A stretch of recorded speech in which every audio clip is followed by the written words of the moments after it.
ಎಲ್ರಿಗೂ ನಮಸ್ಕಾರ. ನೀವು ನೋಡ್ತಾ ಇದ್ದೀರಾ ಟಿವಿ ವಿಕ್ರಮ. ನಾನು ಮುಮ್ತಾಜ್ ಅಬ್ದುಲ್ ನೆಲ್ಯಡ್ಕ. ವೀಕ್ಷಕರೇ, ಕರ್ನಾಟಕ ಈಸ್ ಇನ್ ಡೇಂಜರ್. ಕರ್ನಾಟಕವನ್ನ ಗೂಂಡಾ ರಾಜ್ಯ ಅಂತ ಘೋಷಿಸುವಂತಹ ಅಗತ್ಯ ಕೂಡ ಇಲ್ಲ.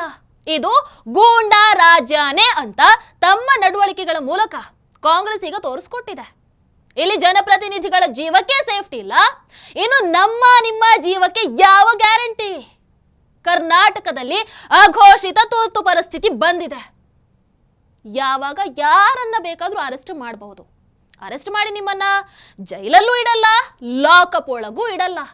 ಹಗಲು ರಾತ್ರಿ ಅಂತ ಇಲ್ಲದೆ ಊರೂರು ಸುತ್ತಿಸ್ತಾರೆ. ಯಾಕಂತ ಹೇಳಿದ್ರೆ ಜೈಲಲ್ಲಿ ಲಾಕಪ್ ಅಲ್ಲಿ ಸತ್ರೆ ಪ್ರಾಬ್ಲಮ್ ಆಗತ್ತಲ್ವಾ? ಅದಕ್ಕೆ ಒಬ್ಬ ಜನಪ್ರತಿನಿಧಿಯನ್ನ, ಒಬ್ಬ ಮಾಜಿ ಸಚಿವನನ್ನ, ರಾಷ್ಟ್ರ ಮಟ್ಟದಲ್ಲಿ ಹೆಸರು ಮಾಡಿರುವಂತಹ ಹಿಂದುತ್ವವಾದಿ ರಾಜಕಾರಣಿಯನ್ನ ಗೂಂಡಾಗಳ ಕೈಗೆ ಖುದ್ದು ಪೊಲೀಸರೇ ಕೊಡ್ತಾರೆ. ಹಲ್ಲೆ ಮಾಡೋದಕ್ಕೆ ಬಿಡ್ತಾರೆ. ಫಸ್ಟ್ ಏಡ್ ಕೂಡ ಕೊಡಲ್ಲ. ಇದು ಕರ್ನಾಟಕದಲ್ಲಿ ನಡೀತಾ ಇರುವಂತಹ ಗೂಂಡಾ ರಾಜ್ಯದ ಚಿತ್ರಣ. ಡಿ.ಕೆ. ಶಿವಕುಮಾರ್ ಅನ್ನುವಂತಹ ಕೋತವಾಲ್ ರಾಮಚಂದ್ರನ ಶಿಷ್ಯ ಈ ರಾಜ್ಯದ ಡಿ.ಸಿ.ಎಂ ಆದ್ರೆ ಇನ್ನೇನು ರಾಮರಾಜ್ಯದ ನಿರೀಕ್ಷಣೆ ಮಾಡೋದಕ್ಕಾಗತ್ತಾ? ಹಿಂದುತ್ವ ಅಂತ ಹೇಳಿದ್ರೆ ಮೈ ತುಂಬ ವಿಷ ತುಂಬಿಕೊಳ್ಳುವಂತಹ ಸಿದ್ದರಾಮಯ್ಯ ಥರದ ಮುಖ್ಯಮಂತ್ರಿ ಇದ್ರೆ ರಾಜ್ಯದಲ್ಲಿ ಹಿಂದೂಗಳು ಬದುಕುಳಿಯೋದಕ್ಕಾಗತ್ತಾ? ಇನ್ನು ಪರಮೇಶ್ವರ್ ಅವರಂತಹ ಅಸಹಾಯಕ ಹೋಮ್ ಮಿನಿಸ್ಟರ್ ಇರುವಂತಹ ರಾಜ್ಯದಲ್ಲಿ ಶಾಂತಿ ಸುವ್ಯವಸ್ಥೆಯನ್ನ ನಿರೀಕ್ಷೆ ಮಾಡೋದಕ್ಕಾದ್ರೂ ಸಾಧ್ಯ ಇದೆಯಾ? ವೀಕ್ಷಕರೇ, I am very sorry to say this, but ಕರ್ನಾಟಕದಲ್ಲಿ ಅಘೋಷಿತ ಎಮರ್ಜೆನ್ಸಿ ಜಾರಿ ಆಗಿದೆ. ಸೊ ದಯವಿಟ್ಟು ಎಲ್ಲರೂ ಹುಷಾರಾಗಿರಿ. ಯಾವ ಕಾರಣ ಕೂಡ ಇಲ್ಲದೆ ನಿಮ್ಮನ್ನ ನಡು ರಾತ್ರಿ ಮನೆಯಿಂದ ಎತ್ತಾಕೊಂಡು ಹೋಗಬಹುದು. ಸಿದ್ದರಾಮಯ್ಯ ಅಂಡ್ ಡಿ.ಕೆ.ಶಿ ಆಡಳಿತದಲ್ಲಿ ಪೊಲೀಸರಾಗಿ ಉಳಿದಿಲ್ಲ. ಆರಕ್ಷಕರನ್ನ ರಾಕ್ಷಸರನ್ನಾಗಿ ಬದಲಾಯಿಸಿಬಿಟ್ಟಿದೆ ಕಾಂಗ್ರೆಸ್ ಸರ್ಕಾರ. ನಾನು ಸುವರ್ಣಸೌಧದಲ್ಲಿ ನಿನ್ನೆ ನಡೆದಿರುವಂತಹ ಆ ವಿದ್ಯಮಾನಗಳನ್ನ ಮತ್ತೆ ಹೇಳುವಂತ ಅಗತ್ಯ ಇಲ್ಲ ಅಂತ ಅಂದ್ಕೊಳ್ತೀನಿ. ಆದ್ರೂ ಮುಖ್ಯವಾದಂತಹ ವಿಚಾರಕ್ಕೆ ಬರೋ ಮೊದಲು ಚಿಕ್ಕದಾಗಿ ಹೇಳ್ಬಿಡ್ತೀನಿ. ಅಮಿತ್ ಶಾ ಜಿ ಅವರು ಅಂಬೇಡ್ಕರ್ಗೆ ಅವಮಾನವನ್ನ ಮಾಡಿದ್ದಾರೆ ಅನ್ನುವಂತಹ ಸುಳ್ಳು ಸುದ್ದಿಯನ್ನ ಕಾಂಗ್ರೆಸ್ ಒಂದು ಕ್ರಾಪ್ಡ್ ವಿಡಿಯೋ ಮೂಲಕ ಇಡೀ ದೇಶದ ತುಂಬಾ ಹರಿಬಿಡುತ್ತೆ. ನಿಮಗೆಲ್ಲರಿಗೂ ಗೊತ್ತಿರೋ ಹಾಗೆ ಸುಳ್ಳಿನ ವೇಗ ಯಾವತ್ತಿದ್ರೂ ಜಾಸ್ತಿ. ಸೊ ಹೀಗಾಗಿ ಅಸಲಿ ವಿಡಿಯೋ ಅಂದ್ರೆ ಪೂರ್ತಿ ವಿಡಿಯೋಗಿಂತ ಕ್ರಾಪ್ಡ್ ವಿಡಿಯೋ ಬಹಳ ಜಾಸ್ತಿನೇ ಹರಿದಾಡ್ಬಿಡುತ್ತೆ. ಇನ್ಫ್ಯಾಕ್ಟ್ ಅದನ್ನ ತಮ್ಮ ಟೂಲ್ ಕಿಟ್ ಮೂಲಕ ಈ ಕಾಂಗ್ರೆಸ್ ವೈರಲ್ ಮಾಡುತ್ತೆ. ಮರುದಿನ ದೇಶಾದ್ಯಂತ ಈ ಸುದ್ದಿಗೆ ಬಲ ಬರುತ್ತೆ. ಲೋಕಸಭೆ, ರಾಜ್ಯಸಭೆ, ಕರ್ನಾಟಕ ವಿಧಾನಸಭೆ ಎಲ್ಲ ಕಡೆ ಕಾಂಗ್ರೆಸ್ ತನ್ನ ಪ್ರತಿಭಟನೆಯನ್ನ ಶುರು ಮಾಡ್ಕೊಳ್ಳುತ್ತೆ. ಅಂಬೇಡ್ಕರ್ ಚಿತ್ರಗಳನ್ನ ಹಿಡ್ಕೊಂಡು ಕಾಂಗ್ರೆಸ್ ದೊಡ್ಡ ಪ್ರತಿಭಟನೆಯನ್ನ ಪ್ರಾರಂಭ ಮಾಡುತ್ತೆ. ಬಿಜೆಪಿಯನ್ನು ಅಂಬೇಡ್ಕರ್ ವಿರೋಧಿ ಅಲ್ಲವಲ್ಲ. ಅದರಲ್ಲೂ ಅಮಿತ್ ಶಾ ಜಿ ಅವರು ಅಂಬೇಡ್ಕರ್ ಅವರಿಗೆ ಅವಮಾನ ಆಗುವಂತಹ ಯಾವ ಮಾತನ್ನು ಕೂಡ ಆಡಿರಲಿಲ್ಲ. ಹೀಗಾಗಿ ಬಿಜೆಪಿ ಕೂಡ ಇದರಲ್ಲಿ ತಗಲಿಲ್ಲ, ಬಗ್ಲಿಲ್ಲ. ಉಭಯ ಪಕ್ಷಗಳ ಮುಖಾಮುಖಿ ಆಗುತ್ತೆ. ಕೇಂದ್ರದಲ್ಲಿ 2 ಬಿಜೆಪಿ ನಾಯಕರು ದೈಹಿಕ ದಾಳಿಗೆ ತುತ್ತಾಗಿ ಆಸ್ಪತ್ರೆ ಸೇರ್ತಾರೆ. ರಾಹುಲ್ ಗಾಂಧಿಯ ಗೂಂಡಾಗಿರಿಯ ಪರಿಣಾಮವಾಗಿ ದೆಹಲಿಯಲ್ಲಿ ಬಿಜೆಪಿ ನಾಯಕನಿಗೆ ತೀವ್ರವಾದಂತಹ ಗಾಯ ಆಗುತ್ತೆ. ಇಲ್ಲಿ ಬೆಳಗಾವಿಯ ವಿಂಟರ್ ಅಧಿವೇಶನದಲ್ಲೂ ಕೂಡ ಕಾಂಗ್ರೆಸ್ ಎಲ್ಲಾ ವಿಚಾರವನ್ನ ಬಿಟ್ಟು ಅಂಬೇಡ್ಕರ್ ಅವರ ವಿಚಾರವನ್ನೇ ಮುನ್ನೆಲೆಗೆ ತಂದು ಬಿಡುತ್ತೆ. ಇದೇ ಬೇಕಾಗಿತ್ತಲ್ವಾ ಕಾಂಗ್ರೆಸ್ಸಿಗೆ? ತಮ್ಮ ವೈಫಲ್ಯವನ್ನ ಮುಚ್ಚಿಡೋದಕ್ಕೆ, ಚರ್ಚೆಗಳು ನಡೆದೇ ಇರೋ ಹಾಗೆ ಮಾಡೋದಕ್ಕೆ ಕಾಂಗ್ರೆಸ್ಸಿಗೊಂದು ವಿವಾದ ಬೇಕಿತ್ತು. ಅಂಬೇಡ್ಕರ್ ಅವರೇ ಅಸ್ತ್ರವಾಗಿ ಗುರಾಣಿಯಾಗಿ ಬಂದ್ರು. ವಿಧಾನ ಪರಿಷತ್ನಲ್ಲಿ ಕಾಂಗ್ರೆಸ್ ಮಂದಿ ಅಂಬೇಡ್ಕರ್ ಅವರ ಪರ ಘೋಷಣೆ, ಫೋಟೋ ಪ್ರದರ್ಶನ ಎಲ್ಲವನ್ನ ಶುರು ಮಾಡ್ತಾರೆ. ಈ ಕಡೆ ಬಿಜೆಪಿ ಕೂಡ ಅಂಬೇಡ್ಕರ್ ಪರ ಘೋಷಣೆಯನ್ನು ಕೂಗ್ತಾರೆ. ಆ ಮೂಲಕ ಅಂಬೇಡ್ಕರ್ ಕೇವಲ ನಿಮ್ಮ ಸ್ವತ್ತು ಅಲ್ಲ, ಇದನ್ನ ಕಾಂಗ್ರೆಸ್ಸಿಗೆ ಮನವರಿಕೆ ಮಾಡಿಕೊಡತ್ತೆ. ಈ ಸಮಯದಲ್ಲೇ 2 ಪಕ್ಷಗಳ ನಡುವೆ ಮಾತಿನ ಚಕಮಕಿ ಆಗಿತ್ತು. ಸಿ.ಟಿ. ರವಿ ಅವರ ವಿರುದ್ಧ ಕಾಂಗ್ರೆಸ್, ಅದೇ ರೀತಿ ಇನ್ ಪರ್ಟಿಕ್ಯುಲರ್ ಲಕ್ಷ್ಮಿ ಹೆಬ್ಬಾಳ್ಕರ್ ಅವರು ಬಾಯಿಗೆ ಬಂದ ಹಾಗೆ ಮಾತಾಡ್ತಾರೆ. ಕುಡುಕ, ಕೊಲೆಗಡುಕ ಈ ಪದಗಳ ಬಳಕೆ ಆಯಿತು ಅಂತ ಅಲ್ಲಿ ನೆರೆದಿದ್ದಂತಹ ಕಾಂಗ್ರೆಸ್ ಮಂದಿನೇ ಓಪನ್ ಆಗಿ ಹೇಳ್ತಾರೆ.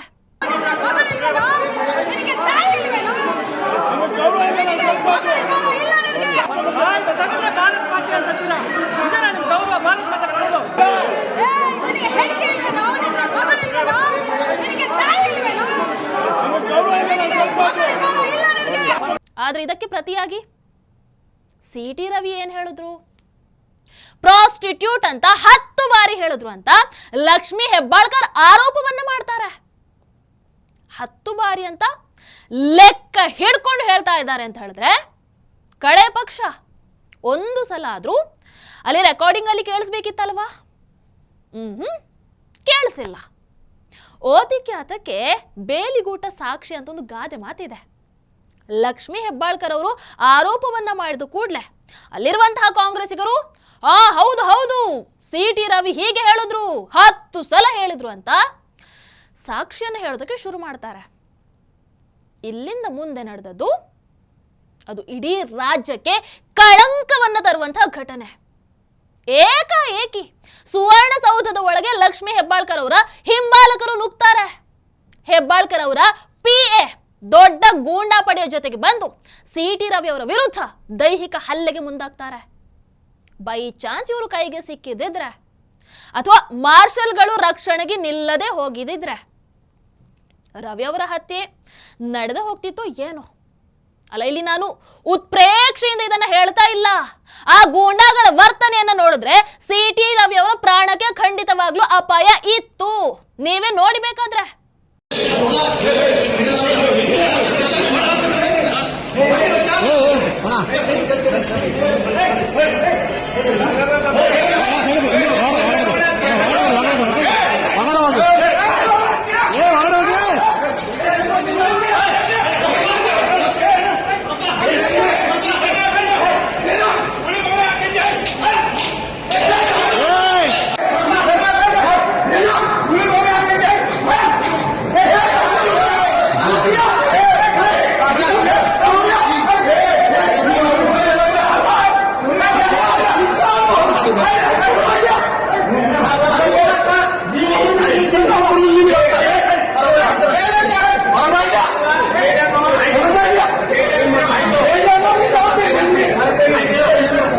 ಆಮೇಲೆ ಏನಾಯ್ತು?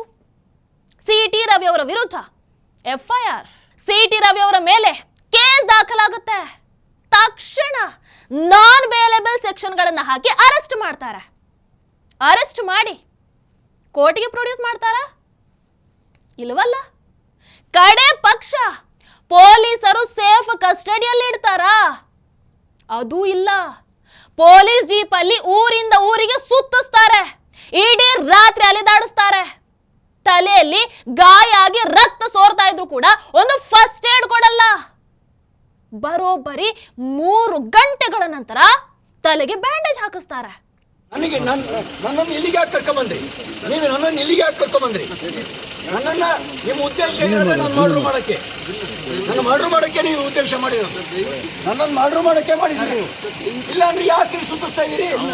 11 ಗಂಟೆಯಿಂದ ನೀವು ಖಾನಾಪುರದಿಂದ ಎಲ್ಲ ಸುತ್ತಿಸ್ಕೊಂಡ್ ಬಂದ್ರಿ. ನೀವು ಯಾಕೆ ಸುತ್ತಿಸ್ತಾ ಇದೀರಿ ನನ್ನನ್ನ? ನನಗೆ ಇಂಜುರಿ ಆದ್ಮೇಲೆ 3 ಗಂಟೆ ಮೇಲೆ ನೀವು. ವೀಕ್ಷಕರೇ, ಈಗ ಹೇಳಿ, ನಾವು ಗೂಂಡಾ ರಾಜ್ಯದಲ್ಲಿ ಬದುಕ್ತಾ ಇದ್ದೀವಿ ಅಂತ ಅನ್ನಿಸ್ತಾ ಇಲ್ವಾ ನಿಮಗೆ? ಒಬ್ಬ ಜನಪ್ರಿಯ ಜನಪ್ರತಿನಿಧಿಯ ಜೀವಕ್ಕೆ ಗ್ಯಾರಂಟಿ ಇಲ್ಲ. ಇನ್ನು ಜನಸಾಮಾನ್ಯನ ಗತಿ ಏನು? ಕೊತ್ವಾಲ್ ಶಿಷ್ಯ DK ಶಿವಕುಮಾರ್ ಅವರು ಹೇಳ್ತಾರೆ, ಲಕ್ಷ್ಮಿ ಹೆಬ್ಬಾಳ್ಕರ್ ಕ್ಷೇತ್ರದಲ್ಲಿ ಕೊಲೆ ಸ್ವಾಭಾವಿಕ ಅಂತ. ಸದ್ಯ ಪುಣ್ಯ ಆ ಲಕ್ಷ್ಮಿ ಹೆಬ್ಬಾಳ್ಕರ್ ಕ್ಷೇತ್ರದಲ್ಲಿ ಇರೋದು. ಕಾರ್ಯಕರ್ತರು ಗೊತ್ತಾಗಿ ಕೊಲೆಗೆ ಸ್ವಾಭಾವಿಕ ಎಲ್ಲರಿಗೂ ಕೂಡ. ಏನು ಈ ಮಾತಿನ ಅರ್ಥ? CT ರವಿ ಅವರು ಬದುಕುಳಿದಿರುವಂಥದ್ದೇ ಅವರ ಪುಣ್ಯ ಅನ್ನೋ ಥರ ಮಾತನಾಡಿದ್ದಾರೆ. ಹಾಗಾದ್ರೆ ಇದಕ್ಕಿಂತ ಪ್ರೂಫ್ ಬೇಕಾ? ಇದು ರೌಡಿ ರಾಜ್ಯ ಅಂತ ಹೇಳೋದಕ್ಕೆ? ಸಿದ್ದರಾಮಯ್ಯನವರು ಮಾತಾಡ್ತಾರೆ, ಲಕ್ಷ್ಮಿ ಹೆಬ್ಬಾಳ್ಕರ್ ಅವರ ಮೇಲೆ ಲೈಂಗಿಕ ದೌರ್ಜನ್ಯ ಆಗಿದೆ, ಅದಕ್ಕೆ CT ರವಿ ಅವರನ್ನ ಅರೆಸ್ಟ್ ಮಾಡಿದೀವಿ ಅಂತ. ಅದರಿಂದ ಬಹಳ ನೊಂದ್ಕೊಂಡಿದ್ದಾರೆ ನಮ್ಮ ಲಕ್ಷ್ಮಿ ಹೆಬ್ಬಾಳ್ಕರ್ ಅವರು, ಮಂತ್ರಿ ಬಹಳ ನೊಂದ್ಕೊಂಡಿದ್ದಾರೆ. ನೊಂದ್ಕೊಂಡು ಅವ್ರ ಮೇಲೆ ಒಂದು ರೀತಿ it is A sexual harassment ಇದ್ದಾಗೆ. ಸಿದ್ದರಾಮಯ್ಯನವರೇ, ನಿಮಗೆ ಲೈಂಗಿಕ ದೌರ್ಜನ್ಯ ಇದರ ಅರ್ಥ ಗೊತ್ತಾ? ಸಿದ್ದರಾಮಯ್ಯನವರ ಹಿಂದೆ ಸೈಲೆಂಟ್ ಆಗಿ ನಿಂತಿರ್ತಾರೆ ನಮ್ಮ ಹೋಮ್ ಮಿನಿಸ್ಟರ್ ಪರಮೇಶ್ವರ್ ಅವರು. CM DCMಗಳೇ ಹೋಮ್ ಡಿಪಾರ್ಟ್ಮೆಂಟ್ ಅನ್ನ ನಿರ್ವಹಿಸ್ತಾ ಇರುವಾಗ ಪಾಪ ಪರಮೇಶ್ವರ್ ಅವರು ಯಾಕೆ ಬೇಕು? ಇನ್ನು ವಿಪಕ್ಷ ನಾಯಕ ಮಾಜಿ ಹೋಮ್ ಮಿನಿಸ್ಟರ್ ಆರ್ ಅಶೋಕ್ ಅವರು ಸ್ಟೇಷನ್ಗೆ ಹೋದ್ರೆ ಅವರನ್ನ ಹೀನಾಯವಾಗಿ ಈ ಪೊಲೀಸರು ನಡೆಸ್ಕೊಳ್ತಾರೆ. ಸ್ಟೇಷನ್ ಒಳಗೆ ಹೋಗೋದಕ್ಕೂ ಕೂಡ ಬಿಡದೆ ಅವರನ್ನ ತಡೀತಾರೆ.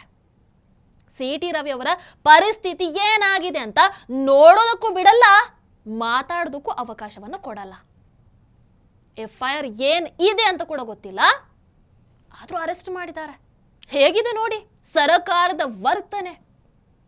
ಲಕ್ಷ್ಮೀ ಹೆಬ್ಬಾಳ್ಕರ್ ಅವರ ವಿರುದ್ಧ ಸಿ.ಟಿ. ರವಿ ದೂರನ್ನ ಕೊಡೋದಕ್ಕೆ ಹೋದ್ರೆ 0 FIR ಮಾಡಿ ಅಂತ ರಿಕ್ವೆಸ್ಟ್ ಮಾಡ್ತಾರೆ. ಆದರೆ 3 ಗಂಟೆಗಾದ್ರೂ FIR ರಿಜಿಸ್ಟರ್ ಮಾಡೋದೇ ಇಲ್ಲ. ಇದು ಸಾಮಾಜಿಕ ನ್ಯಾಯ ಅಂತ ಪುಂಗುವಂತಹ ಸಿದ್ದರಾಮಯ್ಯನವರ ರಾಜ್ಯಭಾರ. ಪತ್ರಕರ್ತರು ಇಲ್ಲಿ ಎಷ್ಟು ಸೇಫ್ ಅಂತ ನನಗೆ ಗೊತ್ತಿಲ್ಲ, ಆದ್ರೂ ನಾನು ನೇರವಾಗಿ ಒಂದು ಪ್ರಶ್ನೆಯನ್ನ ಮಾಡ್ತೀನಿ. ಸಿದ್ದರಾಮಯ್ಯ ಆ್ಯಂಡ್ ಇಡೀ ಕಾಂಗ್ರೆಸ್ಗೆ ನನ್ನ ಪ್ರಶ್ನೆ. ವಿಧಾನಸೌಧದಲ್ಲಿ ರಾಮಕೃಷ್ಣ ಹೆಗಡೆ ಅವರ ವಿರುದ್ಧ ದಾಳಿ ಆಗಿತ್ತು ಅಂತ ಹಳೆ ಕಥೆಯನ್ನ ನೆನಪಿಸ್ಕೊಂಡು ನೀವು ದೇವೇಗೌಡರ ಫ್ಯಾಮಿಲಿಯನ್ನ ಬೈತಾ ಇದ್ರೆ ನೆನಪಿದೆಯಾ? ಇವತ್ತು ನಿಮ್ಮ ಸರ್ಕಾರ ಮಾಡಿರುವಂಥದ್ದು ಏನು ಅಥವಾ ಮಾಡ್ತಾ ಇರುವಂಥದ್ದು ಏನು? ಗೂಂಡಾಗಿರಿ ಅಲ್ವಾ? ಸುವರ್ಣಸೌಧದ ಒಳಗೆ ಲಕ್ಷ್ಮೀ ಹೆಬ್ಬಾಳ್ಕರ್ ಅವರು ಸಾಗಿರುವಂತಹ ಗೂಂಡಾ ಪಡೆ ಬರೋದಕ್ಕೆ ಹೇಗೆ ಸಾಧ್ಯ ಆಯ್ತು? ಇದೇ ಪರಿಸ್ಥಿತಿ ನೀವು ವಿಪಕ್ಷದಲ್ಲಿದ್ದಾಗ ಬಂದಿದ್ರೆ ಹೇಗೆ ರಿಯಾಕ್ಟ್ ಮಾಡ್ತಿದ್ರಿ? ಹ್ಯುಮ್ಯಾನಿಟಿಗಿಂತ ನಿಮಗೆ ರಾಜಕೀಯವೇ ಮುಖ್ಯ ಆಗೋಯ್ತಾ? ಸಿ.ಟಿ. ರವಿ ಅವರು ಪ್ರಾಸ್ಟಿಟ್ಯೂಟ್ ಅಂತ 10 ಸಲ ಹೇಳಿದ್ರು ಅಂತ ಹೆಬ್ಬಾಳ್ಕರ್ ಅವರು ದೂರನ್ನು ಕೊಟ್ಟು ಕೂಡ್ಲೆ ಅದನ್ನ ಪರಿಶೀಲನೆ ಕೂಡ ಮಾಡದೆ ರವಿ ಅವರನ್ನ ಅರೆಸ್ಟ್ ಮಾಡಿಸಿದ್ರಲ್ಲ, ಇದು ನಿಮಗೆ ಸರಿ ಅಂತ ಅನ್ಸುತ್ತಾ? ಸದನದಲ್ಲಿ ಎಲ್ಲವೂ ರೆಕಾರ್ಡ್ ಆಗುತ್ತೆ, ವಾಯ್ಸ್ ಕೂಡ ರೆಕಾರ್ಡ್ ಆಗುತ್ತೆ. ಅದನ್ನ ನೋಡಿ ಪರಿಶೀಲನೆ ಮಾಡುವಷ್ಟು ಕೂಡ ತಾಳ್ಮೆ ಇಲ್ವಾ ನಿಮ್ಮ ಸರ್ಕಾರಕ್ಕೆ? ಅವತ್ತು ನಾಸೀರ್ ಖಾನ್ ಜೊತೆಗೆ ಬಂದಿದ್ದಂತಹ ಪುಂಡ ಪಡೆ ಪಾಕಿಸ್ತಾನ್ ಪರ ಘೋಷಣೆಯನ್ನು ಕೂಗಿದಾಗ ಅದನ್ನ ಪರಿಶೀಲಿಸೋದಕ್ಕೆ ವಾರಗಟ್ಲೆ ಟೈಮ್ ಅನ್ನು ತಗೊಂಡ್ರಿ. ಘೋಷಣೆ ಕೂಗಿದವರನ್ನ ಅರೆಸ್ಟ್ ಸಮೇತ ಮಾಡ್ಲಿಲ್ಲ ನೀವು. ಹಾಗೆ ಹೇಳಲೇ ಇಲ್ಲ ಅಂತ ಸಮರ್ಥನೆ ಬೇರೆ ಮಾಡ್ಕೊಂಡ್ರಿ. ನೀವು ಕೇಳಿದಿರ, ನಾನು ಕೇಳಿದ್ದೀನಿ. ಅದು ಏನು ಹೇಳ್ತಾ ಇದ್ರು ಅವರು, ನಾಸೀರ್ ಸಾಬ್ ಜಿಂದಾಬಾದ್ ಅಂತ ಹೇಳ್ತಾ ಇದ್ದಾರೆ. ನಾಸೀರ್ ಸಾಬ್ ಜಿಂದಾಬಾದ್ ಅನ್ನೋದನ್ನ ನೀವು ಪಾಕಿಸ್ತಾನ್ ಜಿಂದಾಬಾದ್ ಅಂತಂದ್ರೆ ಎಲ್ಲಾದ್ರೂ ಅರ್ಥ ಇದೆಯಾ? ಆದ್ರೆ ಸಿ.ಟಿ. ರವಿ ಅವರು ಹೇಳಿರೋದನ್ನ ಪರೀಕ್ಷಿಸೋದಕ್ಕೂ ಕೂಡ ಮೊದಲೇ ಅವರನ್ನ ಅರೆಸ್ಟ್ ಮಾಡ್ತೀರಾ ನೀವು. ಸಿ.ಟಿ. ರವಿ ಅವರು ನೀವು ಫ್ರಸ್ಟ್ರೇಟ್ ಆಗಿದ್ದೀರಿ ಅಂತ ಹೇಳಿರೋದು, ಪ್ರಾಸ್ಟಿಟ್ಯೂಟ್ ಅಂತ ಹೇಳಿರೋದು ಅಲ್ಲ. ಹೀಗಂತ ಪ್ರತ್ಯಕ್ಷ ಸಾಕ್ಷಿಗಳೇ ಹೇಳ್ತಾ ಇದ್ದಾರೆ. ಅದನ್ನ ಕೇಳೋ ವ್ಯವಧಾನ ಕೂಡ ಇಲ್ವಾ ನಿಮಗೆ? ಒಬ್ಬ ಮಹಿಳೆಯನ್ನ ಅದರಲ್ಲೂ ಸದನದಲ್ಲಿ ನಿಂತ್ಕೊಂಡು ಹೀನ ಪದದಿಂದ ನಿಂದಿಸುವಂತಹ ವ್ಯಕ್ತಿ ಅಂತೂ ಸಿ.ಟಿ. ರವಿ ಅವರು ಅಲ್ಲ. ಸಂಸ್ಕಾರವಂತರಾಗಿರುವಂತಹ ಸಿ.ಟಿ. ರವಿ ಅವರು ಅಂತಹ ಮಾತನಾಡೋದಕ್ಕೆ ಸಾಧ್ಯ ಇಲ್ಲ. ಆದರೂ ಅದನ್ನ ಹೇಳಿದಾರೋ ಅಥವಾ ಹೇಳಿಲ್ವೋ ಅಂತ ಚೆಕ್ ಮಾಡೋ ಬದಲು ಏಕಾಏಕಿ ಅರೆಸ್ಟ್ ಮಾಡಿಸಿದ್ ಯಾಕೆ?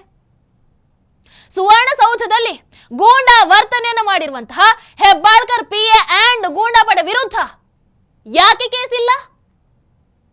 ಹೆಬ್ಬಾಳ್ಕರ್ ಅವರು ಸಿ.ಟಿ. ರವಿ ಅವರನ್ನ ನಿಂದಿಸಿರೋದಕ್ಕೆ ಯಾಕೆ ಕೇಸ್ ಇಲ್ಲ?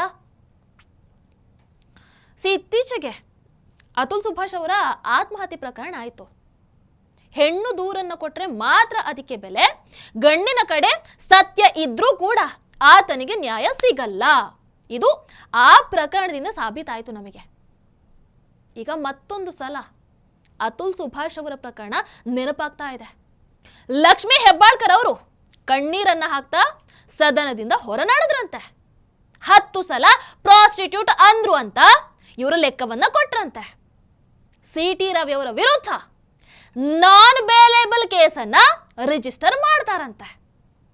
ವಾರೆ ವಾ! ಅಲ್ಲ, 10 ಸಲ ಪ್ರಾಸ್ಟಿಟ್ಯೂಟ್ ಅಂದ್ರು ಅಂತ ಹೇಳ್ತಾ ಇದ್ದೀರಲ್ಲ ಲಕ್ಷ್ಮೀ ಹೆಬ್ಬಾಳ್ಕರ್ ಅವರೇ, 1 ಸಲ ಹೇಳಿದಾಗ್ಲೇ ನೀವು ತಿರುಗಿ ಮಾತಾಡ್ಬೋದಿತ್ತಲ್ವಾ? 10 ಸಲ ಹೇಳೋದನ್ನ ಯಾಕೆ ಎಣಿಸ್ತಾ ಕೂತಿದ್ರಿ? ಒಬ್ಬ ವ್ಯಕ್ತಿಗೆ ನೀವು ಕುಡುಕ, ಕೊಲೆಗಡುಕ ಅಂತ ಹೇಳಿದ್ದು ಸರಿನಾ? ಹೆಂಗಸು ಅಂತ ಅಂದ ಮಾತ್ರಕ್ಕೆ ಏನು ಬೇಕಾದ್ರೂ ಮಾತಾಡಬಹುದು ಅನ್ನುವಂಥ ಧೈರ್ಯನ, ಅಥವಾ ಬೆಳಗಾವಿಯಲ್ಲಿ ನಡೀತಾ ಇರುವಂತಹ ಅಧಿವೇಶನ ಇದು ಹೋಮ್ ಪಿಚ್ಚು, ಇಲ್ಲಿ ನನ್ನ ಹವಾ ತೋರಿಸ್ಬಿಡ್ತೀನಿ ಅನ್ನುವಂತಹ ದುರಹಂಕಾರನ? ಅಷ್ಟು ಬೇಗ ನಿಮ್ಮ ರೌಡಿ ಪಡೆ ರೆಡಿಯಾಗಿ ಬಂದು CT ರವಿ ಅವರನ್ನ ಅಟ್ಯಾಕ್ ಮಾಡುತ್ತೆ ಅಂತ ಹೇಳಿದ್ರೆ ಇದು ಪ್ರೀ ಪ್ಲಾನ್ಡ್ ಡ್ರಾಮಾ ಅಲ್ವಾ? ವೀಕ್ಷಕರೇ, ಟಿವಿ ವಿಕ್ರಮ CT ರವಿ ಅವರ ಮೇಲಾಗಿರುವಂತಹ ದೌರ್ಜನ್ಯವನ್ನ, ಅದೇ ರೀತಿ ಸರಕಾರದ ಹಿಟ್ಲರ್ ಆಡಳಿತವನ್ನ ಉಗ್ರವಾಗಿ ಖಂಡಿಸುತ್ತೆ. We stand with CT Ravi and we want justice. Lakshmi Hebbalkar ಅವರ ಅರೆಸ್ಟ್ ಆಗಬೇಕು. ತಮ್ಮ ಗೂಂಡಾಪಡೆಯನ್ನ ಒಳಗೆ ಬರೋ ಹಾಗೆ ಮಾಡಿ CT ರವಿ ಅವರ ಮೇಲೆ ದಾಳಿಯನ್ನ ಮಾಡಿಸಿದಕ್ಕೆ ಲಕ್ಷ್ಮೀ ಹೆಬ್ಬಾಳ್ಕರ್ ಅವರ ಬಂಧನ ಆಗಬೇಕು. ಸಿನಿಮಾ ನೋಡೋದಕ್ಕೆ ಹೋದಂತಹ ಮಹಿಳೆ ಕಾಲ್ತುಳಿತಕ್ಕೆ ಒಳಗಾಗಿ ಸತ್ರೆ ಸಿನಿಮಾ ಹೀರೋ ಮೇಲೆ ಕೇಸ್ ಆಗುತ್ತೆ, ಆತನನ್ನ ಬೆಡ್ರೂಮಿಗೆ ನುಗ್ಗಿ ಅರೆಸ್ಟ್ ಮಾಡಲಾಗುತ್ತೆ. ಆದ್ರೆ ಇಲ್ಲಿ ನೇರವಾಗಿ ಗೂಂಡಾಗಳನ್ನ ಬಿಟ್ಟು ಒಬ್ಬ ವ್ಯಕ್ತಿ ಮೇಲೆ ದಾಳಿ ಮಾಡಿಸಿದ್ರು ಕೂಡ ಆ ನಾಯಕಿಯನ್ನ ಅರೆಸ್ಟ್ ಮಾಡಲ್ಲ. ದಿಸ್ ಈಸ್ ಗೂಂಡಾ ರಾಜ್. ಸಿದ್ದರಾಮಯ್ಯನವರೇ ಬಹಿರಂಗವಾಗಿ ಕ್ಷಮೆಯನ್ನ ಕೇಳಿ CT ರವಿ ಅವರ ಮೇಲಿರುವಂತಹ ಕೇಸನ್ನ ದಯವಿಟ್ಟು ಹಿಂದಕ್ಕೆ ತಗೊಳ್ಳಿ. ಮೊನ್ನೆ ಮಲ್ಲಿಕಾರ್ಜುನ ಖರ್ಗೆ ಅವರು ಇಡೀ ದೇಶಕ್ಕೆ ಬೆಂಕಿಯನ್ನ ಹಚ್ಚಬೇಕಾಗುತ್ತೆ ಅಂತ ಹೇಳಿದ್ರು. ಅದಾದ ಮರುದಿನಾನೇ ಆಡಳಿತಾರೂಢ ಕಾಂಗ್ರೆಸ್ ಪಕ್ಷ ಆ ಮಾತನ್ನು ಕರ್ನಾಟಕದಲ್ಲಿ ನಿಜ ಮಾಡಿದೆ. ರಾಜ್ಯದ ಜನ ಇದ್ಯಾವುದನ್ನು ಮರೆಯೋದಿಲ್ಲ, ಖಂಡಿತವಾಗ್ಲೂ ಕಾಂಗ್ರೆಸ್ಗೆ ಪಾಠವನ್ನ ಕಲಿಸ್ತಾರೆ, ನೆನ್ಪಿರ್ಲಿ. ನಮಸ್ಕಾರ. ಟಿವಿ ವಿಕ್ರಮ, ದೇಶ ನಿಮ್ಮ ಕೈಯಲ್ಲಿ. ಈ ಕಾರ್ಯಕ್ರಮ ನಿಮಗೆ ಇಷ್ಟ ಆಗಿದ್ದಲ್ಲಿ ಲೈಕ್, ಶೇರ್ ಹಾಗೂ ಕಮೆಂಟ್ ಮಾಡಿ. ಟಿವಿ ವಿಕ್ರಮದ ಕಾರ್ಯಕ್ರಮಗಳನ್ನು ನಿರಂತರವಾಗಿ ವೀಕ್ಷಿಸಲು ಸಬ್ಸ್ಕ್ರೈಬ್ ಮಾಡಿ, ಬೆಲ್ ಐಕನ್ ಒತ್ತಿ.